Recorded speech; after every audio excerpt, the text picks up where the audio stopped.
इससे हमें समझ में आता है कि हमारा स्पेस में वैक्यूम, स्पेस में प्रभाव कितना है। और इतना ही नहीं है, स्पेस में हम इस धरती तक सीमित नहीं है। हम वो पहली संस्कृति हैं जिसने तारों की भाषा दुनिया को सिखाई, जिसने नक्षत्रों को संज्ञा दी, जिसने आकाश से गंगा निकाली और जिसने सागर पर सेतु बनाया।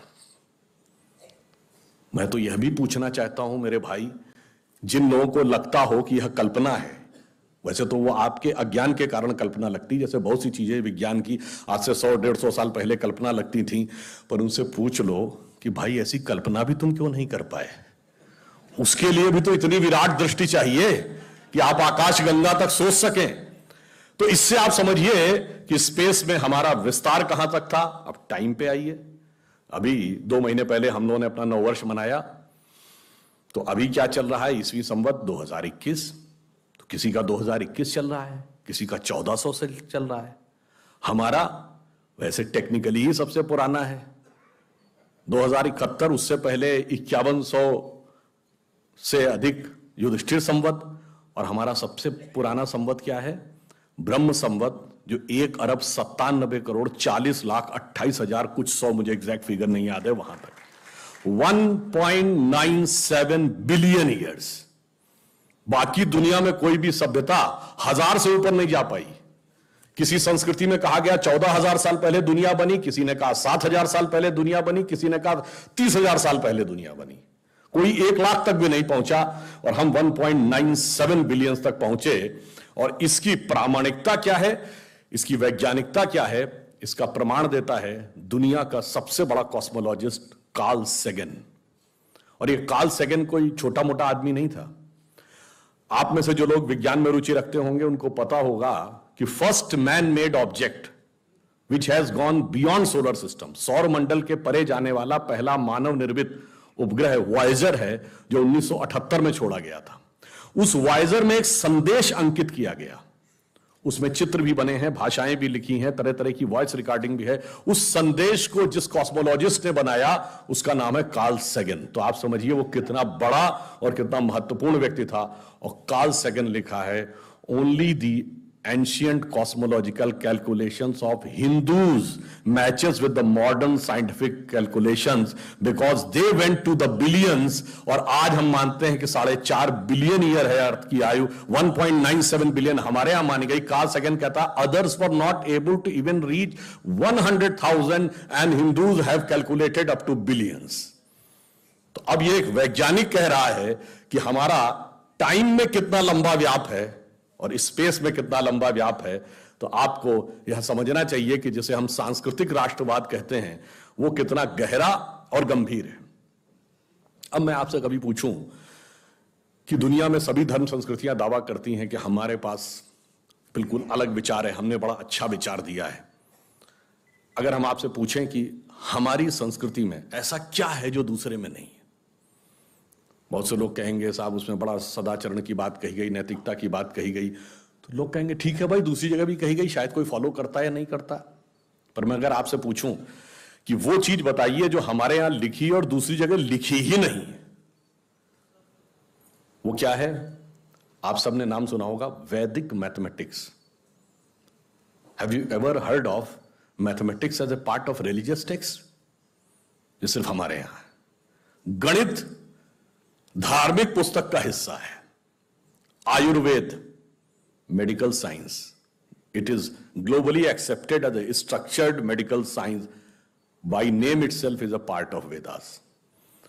मेडिकल साइंस धर्म ग्रंथ का हिस्सा हो, गणित धर्म ग्रंथ का हिस्सा हो, ये दुनिया में कहीं नहीं। बाकी जगह विज्ञान और गणित का धर्म से संघर्ष है, हमारे यहां वो धर्म ग्रंथ से उद्भूत हो रहे हैं। ये फंडामेंटल डिफरेंस है हमारे और उनके बीच में।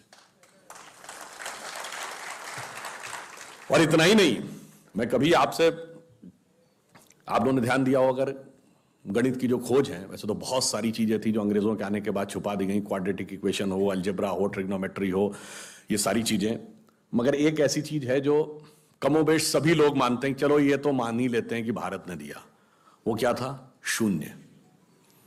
अब कहा जाता शून्य किसने दिया? आर्यभट्ट ने खोजा। अरे भाई, आर्यभट्ट ने खोजा नहीं, आर्यभट्ट की किताब में पहली बार तुमको लिखा हुआ मिला। अगर आर्यभट्ट ने शून्य खोजा तो बौद्ध मत में शून्यवाद का सिद्धांत कहां से आया? वो तो आर्यभट्ट से पहले के थे। और ये बताइए, कौरवों की 18 अक्षौणी सेना से लेके भगवान राम की जन्म कुंडली बन रही थी, वो बगैर शून्य के बन रही थी। वास्तविकता यह है कि शून्य वेदों से निकला, और वो इस बात को स्वीकार करने को तैयार नहीं होते थे कि धर्म ग्रंथ से निकलता है। इसलिए उनको छटपटाहट थी, इसलिए वो कहने का प्रयास करते हैं किसी और ने निकाला था। और समस्या क्या है, हमारे यहां तो भगवान राम की जो कुंडली निकली है वो जब नासा के प्लैनेटोरियम सॉफ्टवेयर में डाली गई तो 7114 समथिंग बीसी की डेट निकल आई। अब बताइए, वैसे तो मैं नहीं मानता कि वो डेट सही है, उसके अंदर नक्षत्रों का कैलकुलेशन किया जाए तो बहुत पीछे आएगा, परंतु बताइए, उन लोगों ने हमको समझा दिया कि हम अवैज्ञानिक हैं और हम अंधविश्वासी हैं, जिनमें किसी एक के यहां लिखा है कि धरती चपटी है और एक के में लिखा धरती के चारों तरफ सूरज घूमता है। और ऐसे महान ज्ञानदेव पाड़े लोगों ने हम लोगों को समझा दिया कि हम अनसाइंटिफिक थे और धरती को चपटी और धरती को इस सौरमंडल का केंद्र कहने वाले लोग वैज्ञानिक थे। आज भी जब सूर्य ग्रहण या चंद्र ग्रहण होता है, आप नासा की ऑब्जर्वेटरी बताती है ना, 1950 से पहले नासा नहीं था। आप जाके पूछिए, गांव में कोने में बैठे हुए किसी पंडित से कहिए, पंडित जी पंचांग में देख के बताओ सूर्य ग्रहण कब है, और जो वो हमारा पंचांग बताता है और जो नासा की ऑब्जर्वेटरी बताती है, कभी उसमें दिन तो छोड़िए, घंटे और मिनट का भी अंतर देखा है? हमारा तो कैलकुलेशन 5500 साल से एज इट इज चला रहा है, और उसके बाद उन्होंने हमें बताया कि हम अवैज्ञानिक हैं। आज भी आप बताइए, उत्तर भारत में उतना नहीं दिखता, दक्षिण भारत के मंदिरों में जाइए, नवग्रह बने हैं तो सूर्य केंद्र में है कि धरती केंद्र में है? सूर्य के 7 किरणें होती हैं, 7 घोड़े सूर्य के बने कि नहीं मंदिरों में? अब बताइए, ऐसा हमारे दिमागों में भर दिया जाता है। हम सब ने, हम लोगों ने भी विज्ञान में पढ़ा कि सबसे पहले 9 ग्रहों की खोज किसने की? केपलर ने। Kepler's law of planetary motion. हम सब ने, जिसने फिजिक्स पढ़ी होगी 10वीं 11वीं 12वीं में, कभी न कभी Kepler's law of planetary motion पढ़े होंगे कि केपलर ने सबसे पहले बताया कि 9 ग्रह होते हैं। अब ये बताइए, इधर जब हम पूजा करते हैं तो पंडित जी हाथ में जल ले क्या बोलते हैं? ब्रह्मा मुरारी त्रिपुरांतकारी भानु शशि भूमि सुतो बुधश्च और गुरुश्च शुक्र शनि राहु केतु सर्वे ग्रहा शांति करो भवन्तु। अब ये 9 ग्रहों के नाम केपलर बताए थे कि पंडित जी बताए हैं? और हजारों साल से बता रहे हैं। और उसमें मजे की बात यह है कि मंगल के लिए भूमि सुत, यानी भूमि का बेटा, धरती का बेटा शब्द है। या अब जाके साइंस ने यह कन्फर्म किया है कुछ समय पहले कि एक थ्योरी है कि कभी एक जमाने में बहुत बड़ा एस्टेरॉयड टकराया था कि धरती से, और धरती का एक टुकड़ा अलग हो गया था, वही टुकड़ा बाद में मंगल बन गया, और भूमि सुत हमारे यहां लिखा हुआ, मंगल के पर्यायवाची में भूमि नंदन भूमि सुत जैसे शब्द हैं। अब आप देखिए क्या वैज्ञानिकता है और कैसे उसको इसमें सम्मिलित किया गया। मैंने क्यों बताया, हमारे यहां विज्ञान और धर्म इस कदर एक मत है कि ये उनकी बुद्धि परप्लेक्स हो जाती है कि कैसे हो सकता है। अब मैं शून्य पे आता हूं, हमने शून्य खोजा, मगर महत्वपूर्ण बात है हमने शून्य क्यों खोजा, हम शून्य खोजने में सफल क्यों हुए और वो क्यों नहीं सफल हो पाए। बड़ी बड़ी दुनिया की civilization, Chinese civilization, Mesopotamian, Babylonian, Egypt की सिविलाइजेशन, ग्रीस की civilization, Roman empire, Turkish empire, Inca, Maya, Aztec, कोई जीरो नहीं खोज पाया।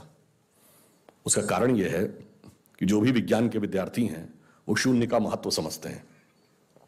किसी संख्या को आप जितने से डिवाइड करते हैं, x डिवाइडेड बाई n, जो उसका रिजल्टेंट होता है, जैसे आप n की वैल्यू कम करते चले जाते हैं, रिजल्टेंट बढ़ता जाता है।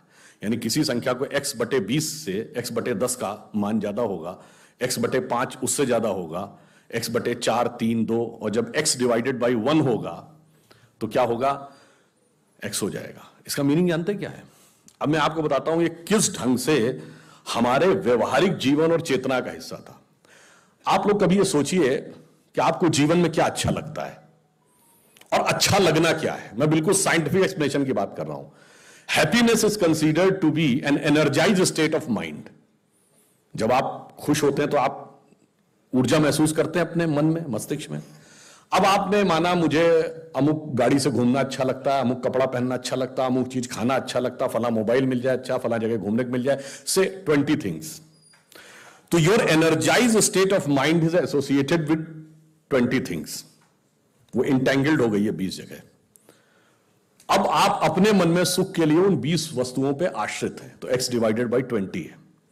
अब मान लीजिए आपने आत्म संयम किया और 5 चीजों से अपना मन हटा लिया, तो x डिवाइडेड बाई 15 हो गया, नेट रिजल्टेंट बढ़ गया। क्यों? वो ऊर्जा जो उन 5 पदार्थों के साथ संलिप्त थी वो आपने बचा ली, तो वो आपके अंदर रह गई, तो by law of conservation of energy आपका एनर्जी लेवल बढ़ गया। जब आप x/10 पे आ गए एनर्जी लेवल और बढ़ गया, और संयम किया 5 चीजों पे आ गए एनर्जी लेवल और बढ़ गया। अब इसके आगे की यात्रा जो 5 चीजें हैं उसके आगे की यात्रा x/5 के ऊपर की यात्रा थोड़ी कठिन चुनौतीपूर्ण है, ये सिर्फ सन्यासी कर पाते हो। 5 चीजें क्या हैं? भोजन, वस्त्र, आवास, श्वास और ईगो, अस्तित्व। तो सबसे पहले क्या छोड़ते हैं? आवास। कहते हैं ना कि करतल भिक्षा तरतल वास। अब सन्यासी का कोई घर नहीं होता, तो x/4 हो गया, independent of house, no need. फिर क्या आता है? वस्त्र छोड़ते हैं, नागा साधु या दिगंबर जैन। अब चेतना उस अवस्था तक पहुंच गई जहां दिशा ही आपको अपना वस्त्र नजर आने लगती है, x/3 हो गया। अब भोजन, अब कॉन्शियसनेस उस लेवल पे पहुंचती है जहां पर उसको ऊर्जा लेने के लिए पदार्थ की जरूरत नहीं है, वो सीधे कॉस्मिक एंगल से एनर्जी ले सकती है। जैसे आपने सुना होगा बहुत से ऐसे महात्मा होते हैं महीनों महीनों तक नहीं खाते हैं। वो एक स्टेज आती है जब आप उस अवस्था में पहुंच जाते हैं कि आप सीधे कॉस्मिक एनर्जी को ग्रहण करने की स्थिति में आ जाते हैं, आपको मटेरियल एनर्जी की जरूरत नहीं, तो x/2 हो गया। अब है श्वास एंड योर एग्जिस्टेंस। जब तक मेरी सांस चल रही है तब तक मैं हूं, पर जिस क्षण आप श्वास को भी नियंत्रण करने की क्षमता प्राप्त कर लेते हैं, your consciousness become independent of your breathing. मैं चाहूंगा तो मेरी सांस चलेगी, जब नहीं चाहूंगा तो सांस नहीं चलेगी, फिर चाहूंगा तो सांस चलने लगेगी। यह अवस्था होती है समाधि की अवस्था। तो आप x/1, तो x/1 is equal to x। अब आपने आत्म स्वरूप का साक्षात्कार कर लिया, परंतु एक चीज रह गई, मेरा एग्जिस्टेंस, मैं एक एंटिटी हूं, मैं एक व्यक्ति हूं, मैं एक पुरुष हूं, मेरा नाम है, वो तो है ना।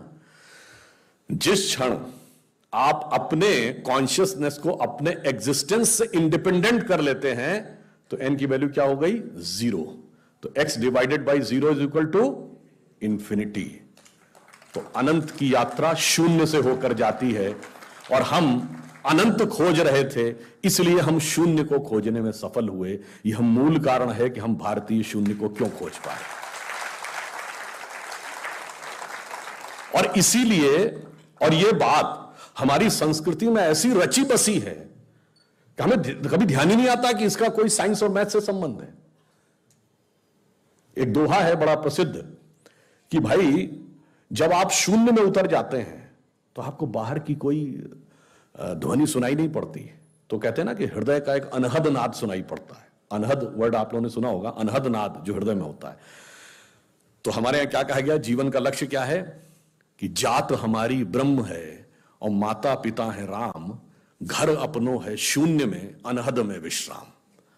लक्ष्य जीवन का यह था, अनंत तक पहुंचना था, वह मार्ग शून्य से होकर जाता है। यह हमने दुनिया को बताया, यह ज्यादा बड़ी बात है। कैलकुलेशन तो कंप्यूटर भी करके दिखा देगा, मगर शून्य का रास्ता सिर्फ अनंत का रास्ता शून्य के माध्यम से सिर्फ भारतीय वांग्मय दिखाएगा।